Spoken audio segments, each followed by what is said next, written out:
Bismillahirrahmanirrahim. Assalamualaikum warahmatullahi wabarakatuh. Alhamdulillah wassalatu wassalamu ala Rasulillah wa ala alihi washabihi wa man walah, amma ba'd.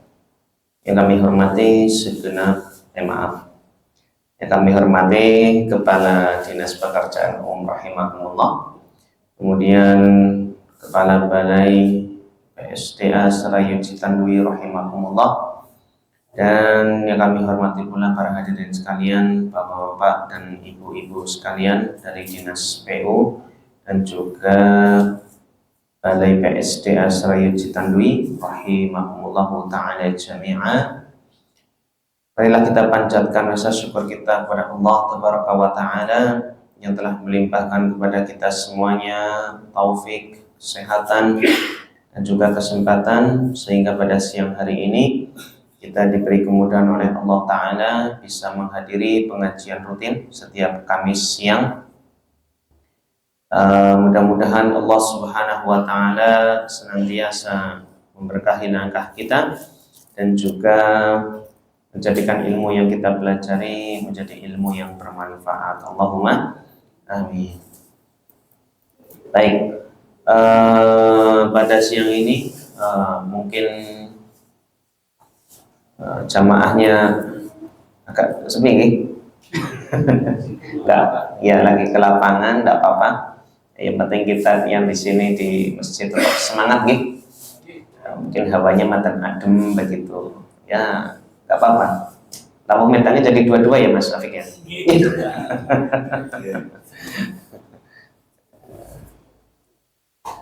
Baik, insya Allah Bapak Ibu sekalian rahimakumullah, kita akan kembali melanjutkan serial pembahasan tentang hak-hak sesama manusia ya, dan terakhir kita membahas tentang hak kepada orang tua atau hak kedua orang tua. Apa saja sih hak yang seharusnya kita tunaikan ya kepada orang tua kita jika kita sebagai anak? Maka kemarin sudah kita bahas ada 2 poin ya, hak kedua orang tua ya, sudah 2 poin yang kita bahas. Masih ingat teman-teman? Yang pertama Pak, mendapatkan bakti dari anaknya ya. Jadi kalau kita sebagai anak maka kita punya kewajiban untuk berbakti kepada kedua orang tua kita. Bagaimana caranya? Ya intinya berbuat baik kepada mereka berdua ya, baik dalam bentuk ucapan maupun perbuatan. Itu yang kemarin sudah kita bahas. Kemudian poin yang kedua, hak yang kedua adalah apa? Dihormati, ya, dimuliakan kedudukannya. Ketika ya dari sisi seorang anak, maka dia wajib memuliakan, ya, menghormati, atau kalau istilah Jawanya ngajeni begitu nih, ngajeni kedua orang tua kita, memposisikan mereka sesuai kedudukan mereka, bahwasanya mereka adalah sosok ya yang berjasa bagi kehidupan kita. Ibu yang melahirkan kita, yang merawat kita, seorang ayah yang menafkahi kita, memelihara kita. Ya, pokoknya posisikan mereka sesuai dengan apa? Kedudukannya. Sebagaimana kita kalau ketemu ya mungkin orang-orang penting begitu ya, misal bupati begitu ya, atau mungkin kita menghadap ya, atasan kita, maka apa? Kita akan memposisikan mereka tentunya beda dengan apa sesama kita ya. Mungkin itu gambarannya ya. Kalau kita bisa memposisikan ya orang-orang yang di atas kita ya dalam lingkungan kerja misal ya, menghormati mereka ya, maka orang tua juga perlu perlu kita perhatikan haknya dari sisi apa? Mereka punya kemuliaan ya, kedudukan yang harus dimuliakan ya, ditinggikan oleh anak-anaknya. Itu dua ya kemarin ya Pak Bu yang sudah kita bahas. Maka kita akan nambah lagi beberapa hak kedua orang tua ya.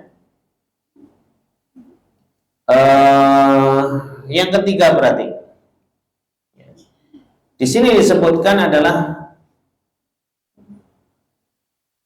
mereka berhak mendapatkan kebahagiaan.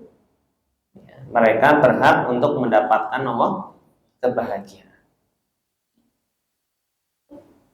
Maka jika dilihat dari sisi anak, maka seorang anak punya kewajiban untuk membuat bahagia kedua orang tuanya. Ya, caranya gimana? Macam-macam. Ya, caranya macam-macam. Pokoknya bagaimana biar orang tua itu bahagia.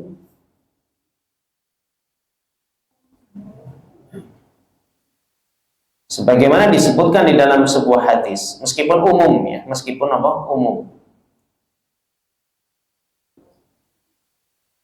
Nabi Shallallahu Alaihi Wasallam bersabda, "Ahabul a'mali ilallah sururun tudkhiluhu ila muslim." Atau kama qala Shallallahu Alaihi Wasallam.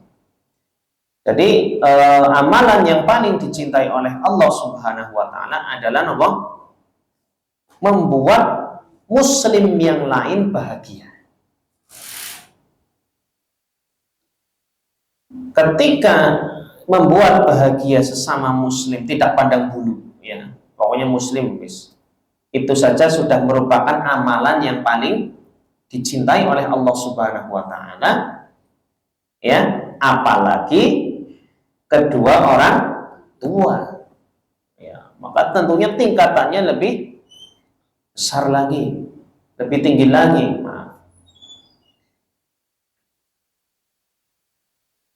Dan pernah disebutkan di dalam sebuah riwayat ya, ada seseorang yang bertanya kepada Rasulullah SAW ya, beliau mengatakan, inni ji'tu ubayyi'uka 'alal hijrah wa laqad taraktu abawayya yabkiyani. Ada seseorang yang bilang kepada Nabi Sallallahu Alaihi Wasallam bahwasanya ya, aku itu ya pengen berjanji setia kepadamu wahai Nabi Sallallahu Alaihi Wasallam untuk ikut berhijrah. Nih, untuk ikut berhijrah. Tapi ya, aku meninggalkan kedua orang tuaku dalam keadaan menangis.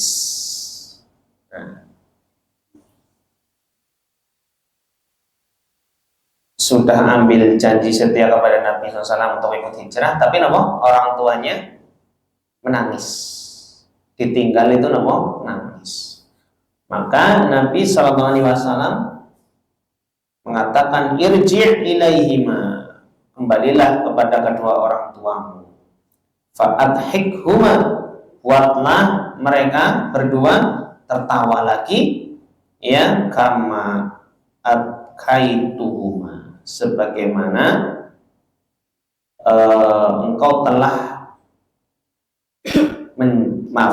kama adkaitahuma, sebagaimana engkau telah membuat mereka berdua menangis. Nah, ini adalah perintah dari Nabi Sallallahu Alaihi Wasallam ya, kepada seorang pemuda ya, yang ketika menjalankan suatu ibadah tertentu, di dalam sebuah penjelasan saya dapatkan hijrah yang dimaksud ini adalah hijrah untuk berjihad, ya, atau mungkin ada makna jihad di situ, ya. Sehingga ya tentu ada orang tua yang keberatan, ya. Maka Nabi SAW bukannya memaksa anak itu, tapi justru apa? Disuruh pulang, ya. Balik saja, temui kedua orang tamu, bikin mereka berdua bahagia, ya. Jadi pemahamannya di sini adalah jihad yang sukarela, ya, bukan wajib. Jadi kamu ditugaskan untuk berangkat jihad, enggak, tapi ini sukarela saja, ya. Jadi seorang pemuda secara sukarela ingin ikut, ya. Cuma ditolak oleh Rasulullah Sallallahu Alaihi Wasallam. Itu, ya.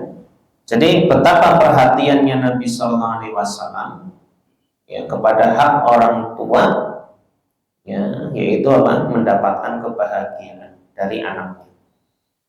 Maka tugas kita sebagai seorang anak, ya, tentunya membuat bahagia kedua orang tua kita dengan cara apapun, ya, baik dengan lisan, ya, mungkin dengan apa? Contoh perkataan yang bikin orang tua bahagia apa biasanya? Sanjungan gitu, ya, ngalem begitu, ya, atau mungkin dengan candaan-candaan, ya, bikin orang tua senang. Bisa dalam spa apa? Iya, penkotan sepaneng. Atau dengan perbuatan, gimana cara membuat orang tua bahagia, Pak? Memberi hadiah, kenapa? Kasih uang, senang banget, kita berkunjung ke kedua orang tua ngasih uang, ternyata kita pulang oli-oli lebih akeh, orang gula, beras, minyak begitu. Balik modal. Begitu. Kadang kalau yang mudik begitu, ya. Kalau saya sih orang mudik, ya. Jadi kalau mau cerita tok, orang anak menengok orang tuanya, ya, mungkin bapak yang ngasih uang beberapa atau ngasih apalah gitu, ya. Tapi ternyata ya ketika pulang orang tuanya, ya, nyangonine niku nopo lebih kata. Itu memang orang tua saat kebaikannya nggak bisa terbalas.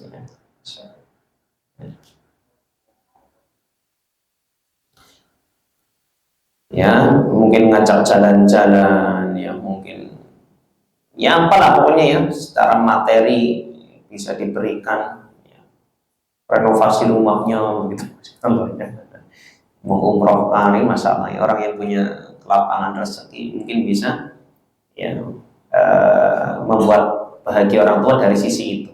Tapi kan nggak mesti dengan materi begitu, ya. Baik, pokoknya apa saja yang bisa buat orang tua bahagia, ya, kita lakukan semampu kita. Orang tua senangnya makanan tertentu, ya, kita belikan. Kan sederhana, ya, mungkin orang tua senangnya muntul gitu, ya. Misal, ya, kita mungkin setiap pekan agendakan, ya, ke pasar beli muntul bawakan. Sederhana tapi apa? Membuat orang tua bahagia. Maka sebaliknya Bapak Ibu sekalian rahimakumullah, jangan sampai kita membuat sedih kedua orang tua kita, ya, mungkin dengan ucapan yang apa? Menyakitkan, ya, dengan bentakan, ya, dengan apa? Caci maki, ya, atau dengan perbuatan apa biasanya yang membuat sedih. Iya, mungkin sederhana, ya, di apa namanya, dipanggil atau apa gitu, ya, istilahnya apa, ya, melengos gitu, gimana melengos sih, kalau saya salah, ya, ya, atau diperintah malah kabur, ya.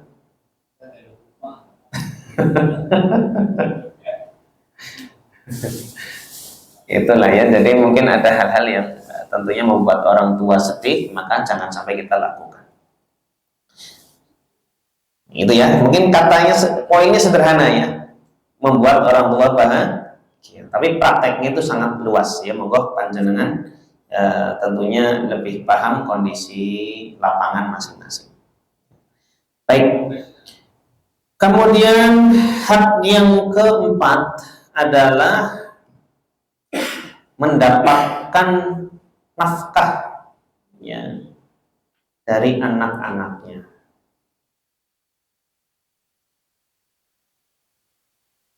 Maka tentunya ya sebagai seorang anak punya kewajiban menafkahi kedua orang tua. Tapi memang apabila kedua orang tua sudah tidak mampu. Ya.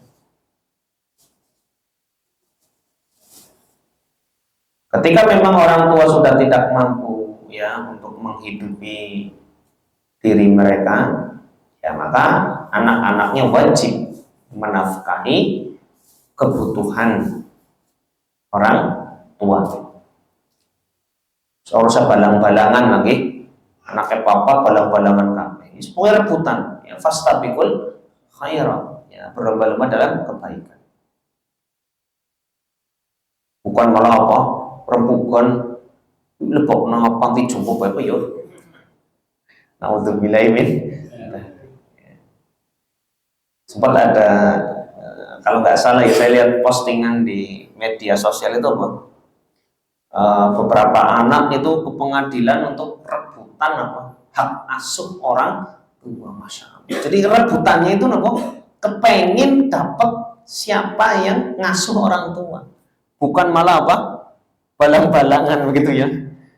Enggak ini kakak pertama kakak pertama kakak pertama, kakak kedua, kakak ketiga gitu ya. Ya. Pusing covid kono tekulan nih ya, mana di rumah kok baik balang-balang. Biasanya seperti itu ya. Atau anak bungsu, opan sing ya. Misalnya apa anak bungsu, deman gitu ya. Dah, wong tua melu kok baik ngono di rumah. Anak bungsunya terima, Riko mbok papa pertama lebih tua, lebih suwe apa mendapatkan kebaikan orang tua ya.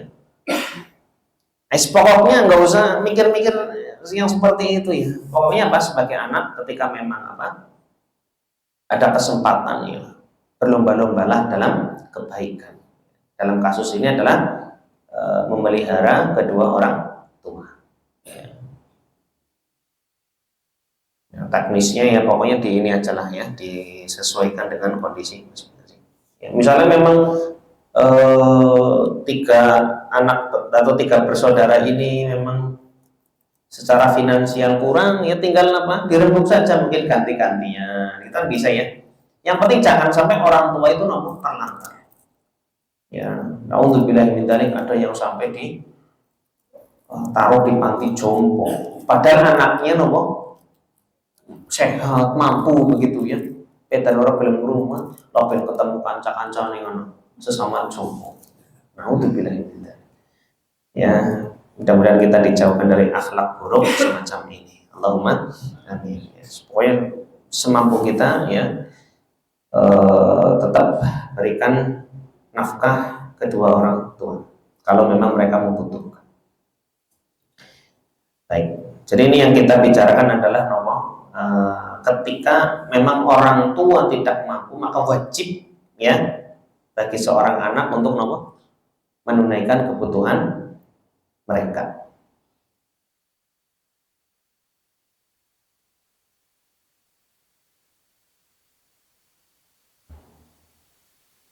Ya. Kemudian hak yang kelima atau yang terakhir, alhamdulillah ini bab terakhir, yaitu apa? Hak orang tua terhadap anaknya adalah ditaati, ya, ditaati oleh anak-anaknya, ya. Tapi tentunya selama bukan perkara maksiat. Jadi wajib ditaati oleh anak-anaknya selama perkara yang ma'ruf, yang baik, bukan perkara yang maksiat. Ya. Maka ketika kita menjadi seorang anak, ya, kita wajib menaati ya perintah-perintah orang tua selama dalam perkara kebaikan yang sesuai dengan syariat. Dan kita tidak boleh menaati mereka berdua ya ketika perkara yang diperintahkan adalah perkara maksiat atau keburukan, maka itu enggak boleh. Di antara dalil yang mendukung ya poin ini adalah ya firman Allah Subhanahu wa taala di dalam Al-Qur'an surat Luqman ayat 15. Ya, Allah taala berfirman, wa in jahadaka ala an tusyrika bi ma laisa laka bihi ilm. Jika kedua orang tua memaksamu untuk berbuat kesyirikan, ya, untuk menyekutukan Allah dengan sesuatu yang tidak ada, dengan sesuatu yang engkau itu enggak tahu, ya, enggak punya ilmunya, maka apa kata Allah Subhanahu wa taala? Ya, fala tuti'huma, jangan taati mereka berdua. Wasohibhuma fid dunya ma'rufa. Tapi apa?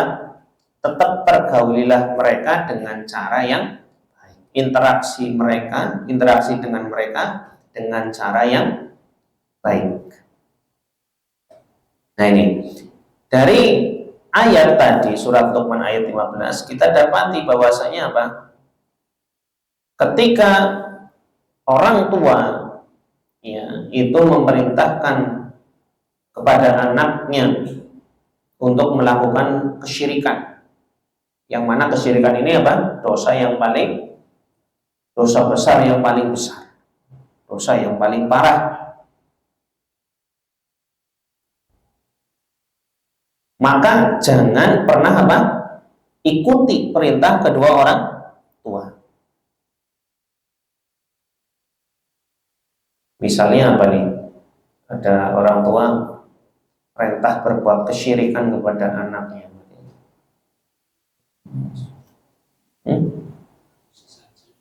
Sesajen gitu. Oke, nang pasang ngundangnya apa nang? Apa ya? Ngundangnya apa sih? Banyumasan aja apa ya? Lek. Gitu ya? Oh, lek. Tolek. Ini nama ya misalnya ya. Mas, ya misalnya Mas aja lah ya. Mas, ya tolong tepuk nama kiki engko sajen nggih. Engko ya, misalnya hari-hari tertentu gitu ya saja. Oh, ini bingung, orang pingin lebih ngaji kon takti maring wong tua priwe ya. Siap laksanakan gitu ya. Ya jangan ya. Ya karena apa? Tidak ada ketaatan kepada makhluk ya siapapun itu ketika dalam perkara maksiat. Ya. Jadi ketika perkara yang diperintahkan adalah perkara yang maksiat, nggak boleh ditaati, meskipun itu kedua orang tua. Itu contoh saja tadi ya, misalnya kesyirikan. Dan Allah Subhanahu wa taala tetap memerintahkan apa? Interaksi dengan cara yang baik. Ya, bukan ya memang nggak boleh taat, nggak boleh diikuti. Cuma apa? Tetap ya ketika menolak perintahnya dengan cara yang baik. Misal tadi diberi tuku saja, wih sifat mau orang ngerti, mau orang kenal, dimarah-marah itu maki-maki, wis tua, pokoknya itu orang ngerti, misalnya gitu ya. Enggak, ya tetap ditolak, tapi dengan cara yang baik. Nun sewu lah Pak, niku sih ya mungkin tanyakan dulu ya dengan cara menggali. Mungkin orang tua memang belum tahu hukum sajen semacam itu. Itu sih fungsinya apa ya Pak? Buknya gue lo baru dijelaskan pelan-pelan begitu ya sambil ditolak. Insya Allah lebih masuk daripada langsung ngegas begitu nggih. Mosok ya, dan sebagainya. Maka nggak boleh ya. Nah, kalau di dalam ayat ya itu dicontohkan ketika kedua orang tua memerintahkan perkara yang berbau kesyirikan. Maka ini juga berlaku ya pada dosa-dosa yang di bawahnya. Ya. Seperti dosa-dosa maksiat yang lain. Misalnya apa Pak?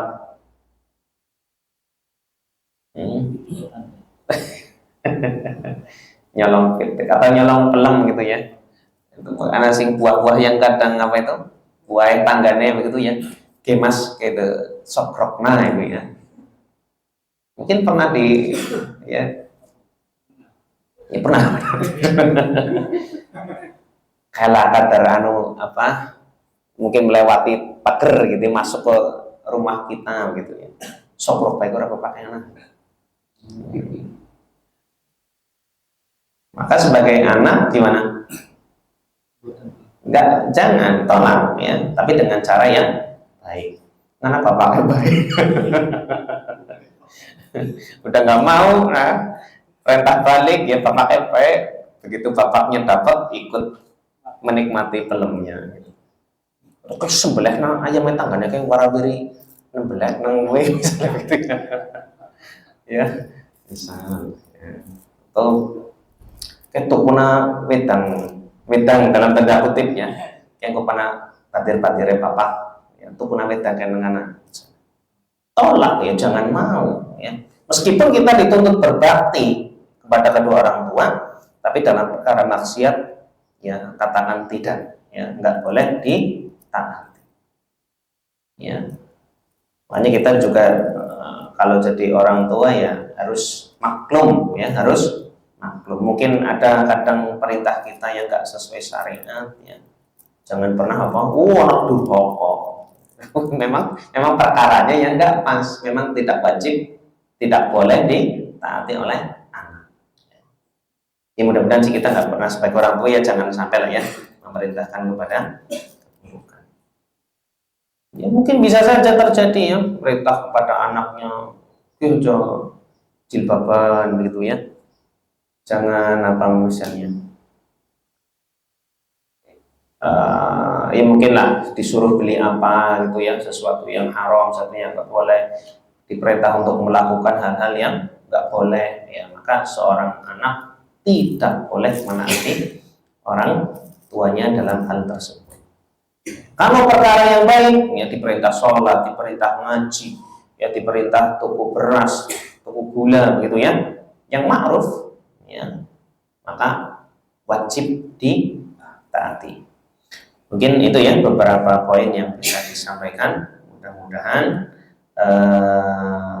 yang sedikit ini bisa menjadi ilmu yang bermanfaat. Mungkin nggak bisa disebutkan contoh secara rinci ya, karena memang luas sekali. Tapi mudah-mudahan mewakili. Demikian, mudah-mudahan bermanfaat.